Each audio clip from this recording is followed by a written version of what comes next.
Hello everyone, welcome back to our European Journeyman series with Valencia as we kick off into the month of March. We're not far away from the end of the season, we're pretty solid in second place at the moment and we are taking on the league leaders Real Madrid. If we have a quick look at the league table, you'll see that we are 16 points behind them. Nearly impossible to catch them with just 12 games to go, but a win today would certainly help, and it would also move us 10 points clear of Barcelona and Villarreal, who are chasing us down. Atletico Madrid also have a game in hand and can close the gap to just 5 points if we fail to win this match. So it is quite important. We do have a decent record against Real Madrid this season. We've beaten them twice and been hammered by them once. So hopefully we can get another win today to move us closer to that guaranteed Champions League group stage football next season. The team charged with doing that is Berahino, Muniain and Januzaj in the front three, with Parejo, Perez and Envia in the middle. Cancelo is at left back for this one, with Vezo at right back. Mangala and Santos are in the centre, with Diego Alves in goal. Envia sends the ball out wide, but Contral has cut it out. Ramos to Cruz. Now Martial loses the ball to Vezo. Parejo over the top looking for Berahino, who's taken it down well. He's onside, he's in on goal, but can't beat Navas. Januzaj's corner towards Santos. It's come down and Muniain is there to bury it in the bottom corner for 1-0. Perez to Parejo. Ball over the top looking for Januzaj. He's found Berahino. Excellent touch and finish from Berahino to make it 2-0. And Real Madrid haven't even had a shot yet. Berahino played in by Parejo and he's dragged back by Contral. And it means we've got a chance to go 3-0 up against Real Madrid. Parejo's going to take that chance, but he's hit it straight at Navas. Vezo being crowded by Real Madrid players, and James has the ball. There's Ronaldo to Cruz. Over the top looking for Isco. He's got in behind, he's in on goal, and that is an excellent finish from Isco to bring Real Madrid back into the game. Vezo finds Perez. Ball over the top, so looking for Januzaj. He's clear inside, pulls it back, and Parejo's hit the woodwork. He's missed an open goal and a penalty in this match. There's just 2 minutes left as Muniain sends this ball into the box, and Sergio Ramos has held on to Santos and given us another penalty.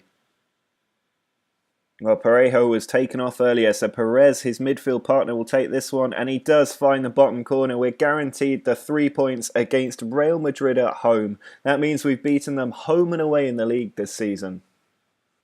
Now is the full-time whistle. We have managed to beat Real Madrid and close the gap at the top, down to about 13 points, I think. It also means we're now 10 points clear of Barcelona and Villarreal in the hunt for second place. 13 points with 11 games to go. We're probably still not going to make that up despite that win, but it would take a spectacular implosion of Sevilla level for Real Madrid to not win the title. Well, after beating Real Madrid at home 3-1, we should comfortably be beating Levante and put together 2 wins in a row for the first time in a while. We're also back with Cancelo and Gaia in the fullback positions. Witsel has come in for Envia in the defensive midfield role. Otherwise, there aren't any changes to the team from that win over Real Madrid. Verza sends the ball back to the defender, Costas. Pepelu to Amrabat. He's cutting in from the left flank, being allowed to run, but the ball's been stolen away. Now Muniain over the top, looking for Berahino. He's in on goal, but he can't beat the keeper. Cancelo sends the ball into Perez. There's Parejo to Januzaj. Now Muniain goes for goal. He's hit the woodwork. The ball comes to Cancelo. Not over yet. Comes to Gaia, but the keeper saves it. Parejo's free kick sent in to the middle. Muniain's there, and he's managed to put the ball in. Mangala flicked the ball over, and it was in the right place at the right time for Muniain to get goal number 9. Mangala. He's got 2 players to his right, but he plays it back to Vezo instead. Now Perez onto Santos. Gregoritsch in a good place has found Madran, and his effort off the underside of the bar and into the back of the net. Perez bringing the ball forward. Sends it through to Muniain. He finds Berahino and he leathers it into the top corner for 26 goals this season. There is a full-time whistle. We have won this game 3-0. It was comfortable in the end, even though it took a while to eventually break them down. It's 2 wins in a row for us, and we close that gap at the top to 10 points. Well, it's time to finish off the job of getting into the Champions League quarterfinals. We're away from home. We won the first leg 3-0 at the Mestalla. So 1 goal today will do us a world of good, which is why I'm starting with the more aggressive Newcastle away tactic. Gregoritsch back up top with Berahino. Muniain just behind them. Perez, Witsel and Mvia are the 3 in the middle, with Gaia, Mangalo, Veza and Cancelo across the back 4, and Diego Alves in goal. Gabriel going on a run, finds Kandreva, and Perisic has got in, but Diego Alves keeps it out. Muniain's corner into the near post, cleared away. Witsel has it in a good area, plays it into the danger zone, but it's cleared away. Gabriel Barbosa attacking down the left wing. He's trying to hit us on the counter-attack. He puts it across to Kandreva, who takes it down, and it's stopped by Diego Alves. Januzaj plays it out wide to Cancelo. He pulls it back, and Mvia nearly scores past Handanovic with about 10 seconds of this game to go. Inter Milan have been hammering away at our goal, but they haven't been able to find a way past Diego Alves, who's been very, very good. That's the full-time whistle. We have managed to hang on and get through 3-0 on aggregate against Inter Milan. That is quite a good performance. It means we're into the quarter-finals of the Champions League.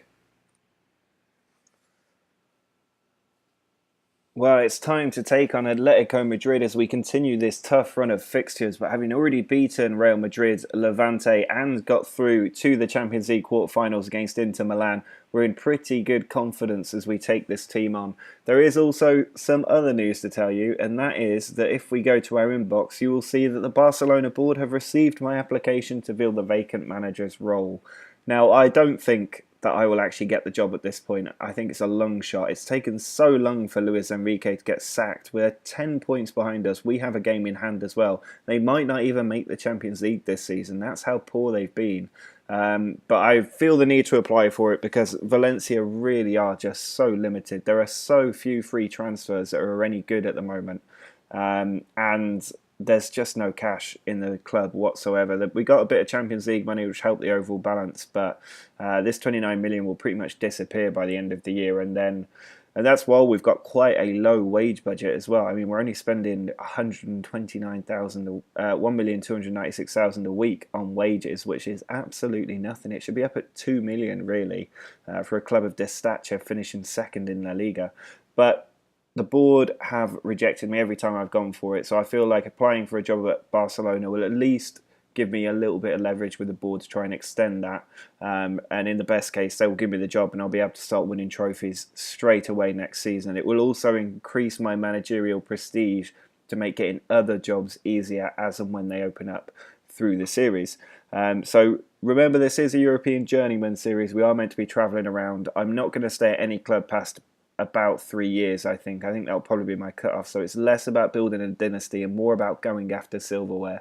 But we need to focus on the game ahead of us. That is Atletico Madrid. We're putting out the aggressive away formation with Gregoritsch and Berahino up front. Gregoritsch hasn't scored for quite a while, but I'm putting faith in him that he will do it at the right time. We've got Muniain just behind those two. He's been on fire recently. Perez, Witsel and Mvia are the middle 3 with Gaia, Mangala, Santos and Cancelo in the back. Koke's free kick, edge of the area, he's got the ball to Gerrard. Our keeper was in no man's land and it was an open header from Moreno into the back of the net.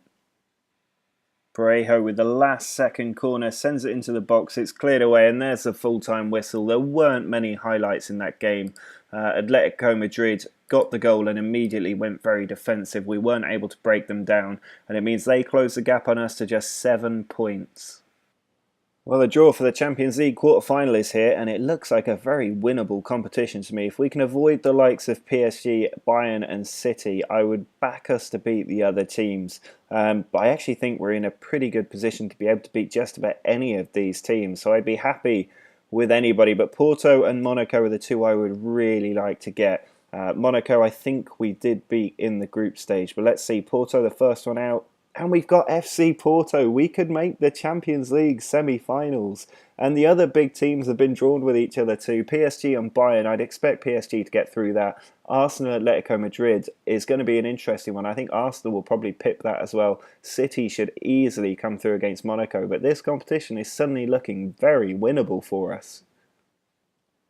There is also a little bit of transfer news to tell you about. I was saying there wasn't much available on the free transfer section, but you can see the three that we have managed to bring in. The first one is Xabi Alonso, who we're going to sign on a 12-month contract. He's still a 4-star player. He will definitely be able to do a job in midfield. Steven Corker is also going to come in. He's not very good, but he will be a defensive cover, especially as two of our main centre-backs are in on loan at the moment, Mamana and Mangala. And we've also brought in Chalobah because he can play anywhere in midfield and defensive midfield, and he also has great stats or potential stats for moving forward. So hopefully he will develop into a good central midfield player. There's not anybody else on the free transfer market who's worth looking at as far as I'm concerned. There's a few goalkeepers like Buffon, but I think Diego Alves is good enough that I'm not going to go after anybody else. So we'll just have to wait to the end of the season and see how much money the board decides to give us. Well, away from home against Villarreal, I am expecting us to get back to winning ways after losing to Atletico Madrid. We have Niang starting up front with Berahino, Muniain just behind him. Perez, Parejo and Envia are making a strong claim to be the starting three midfielders on a regular basis, with Gaia, Mangala, Santos and Cancelo pretty much guaranteed as the starting back four. Diego Alves in goal. Januzaj has been doing reasonably well as far as I'm concerned, coming on as a sub, but Muniain is just in too good form to take him out of the team right now. Trigueros with the free kick. It's put into the middle and cleared away. Navas has it. He's taken it down the left flank. Tackled by Cancelo. Now Berahino can launch a counter-attack. He's got Muniain with him. It comes for Cancelo. Forward to Muniain again, who finds Envia. Pulls it across. Cleared out by Musacchio. Cancelo can try again. Puts it in. Away by Musacchio again. Parejo to Perez. Goes for goal. And he's found the top corner. What a strike from Perez. Enzo Perez in the stroke of half-time has given us the lead. Cancelo with the throw-in, finds Mangala. Very advanced position for him. It's come back to Cancelo, who loses the ball, and now our defenders are out of position. Soldado's been played in behind with just one big long ball. He's still going, and he's fortunately taken the shot on when he had 4 players arriving at the far post. Cancelo sends the ball in, but it's all over. That excellent strike from Perez has given us a very important league victory against Villarreal. It moves us now 9 points clear of Sevilla, but they do still have that game in hand and can start to really put pressure on us with 8 league games left to play. The final match of this episode is a very crucial one. We're away against FC Porto in the Champions League quarter-final first leg. It's an excellent opportunity for us to make the Champions League semi-finals in our first actual Champions League appearance during this series. We're going to start with Berahino and Niang up top, with Muniain just behind them. Perez, Parejo and Envia are the flat middle three, with Gaia, Mangala, Santos and Vezo making up the back four. Using the away formation, it's been very good for us in big matches, especially away from home. There is a little bit of news to tell you about, and that is that you can breathe a sigh of relief. I'm not going to Barcelona. I didn't even make the shortlist. So no worries there. We'll carry on with Valencia. We'll try and win the Champions League if we can and secure second place in La Liga. Well, the first highlight of the game is coming just after half-time. Parejo forward to Muniain. Now Niang plays it in. Berahino has slotted it under the keeper. We've got the away lead in the first leg of the Champions League quarter-finals. Maxi taking a long throw for Porto into the box. It is cleared away. Maxi will be able to clean it up though. Plays it in again. Vezo away. Now Berahino trying to launch counter-attack with Muniain. He's got Niang making a run to the right wing. He does play here naturally. He puts the cross in, cleared out. Perez has it, edge of the area. Back to Vezo. Now Parejo. Can we get a second away goal? And Villa finds Vezo. 3 in the box to aim at. He puts it across. Berahino's up there. Niang's up there.